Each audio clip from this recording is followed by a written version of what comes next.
There it is. Hey everyone, what's up?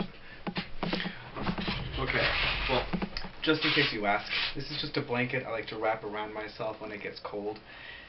It's like a really big skirt, except it's a blanket, and the funnest part is when I walk up the stairs to hike it up like this. It makes me feel wicked fancy.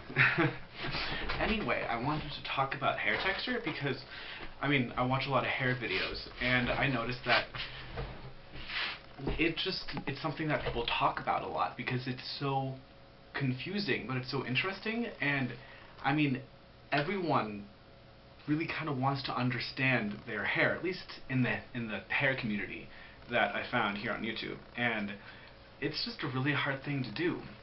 Because there are so many factors that go into deciding what kind of texture you have, what it looks like, and how it acts. There's the shape your hair follicle is when it grows out of your head. Like, a pure circle follicle is straight, an oval is like wavy, and like other textures, and it has something to do with like whether hair on one side of the follicle grows faster than hair on the other, and that'll like make it twist, and that happens more, and just all this random stuff. And apparently your hormones have a large impact as well. So when you're a kid, your hormones are low, and then puberty hits, and your hair texture changes as a result. When you get pregnant, your hair texture can change, and like because both men and women have a hormone cycle where their hormones are higher and lower over the course of the month, right? So like maybe that plays a role. Like I feel like there's so much about this that we don't know.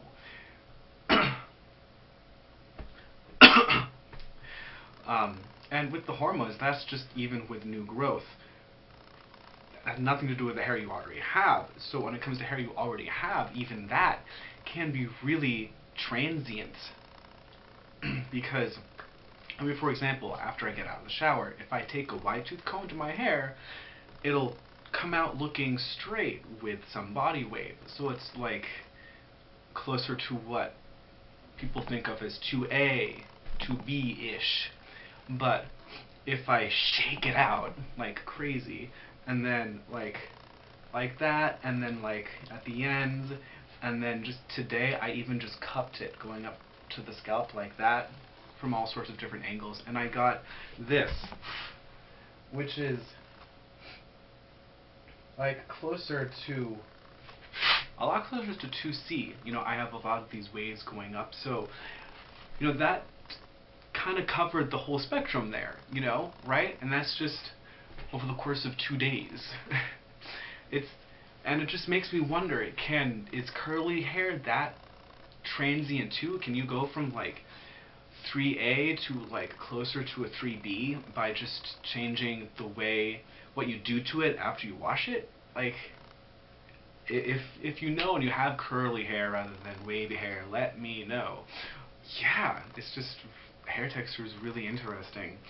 So, because even things like the climate affected, because it's winter now, and my hair is pretty long, and I just did a henna treatment a couple weeks ago, so right now my hair is much straighter than it usually is.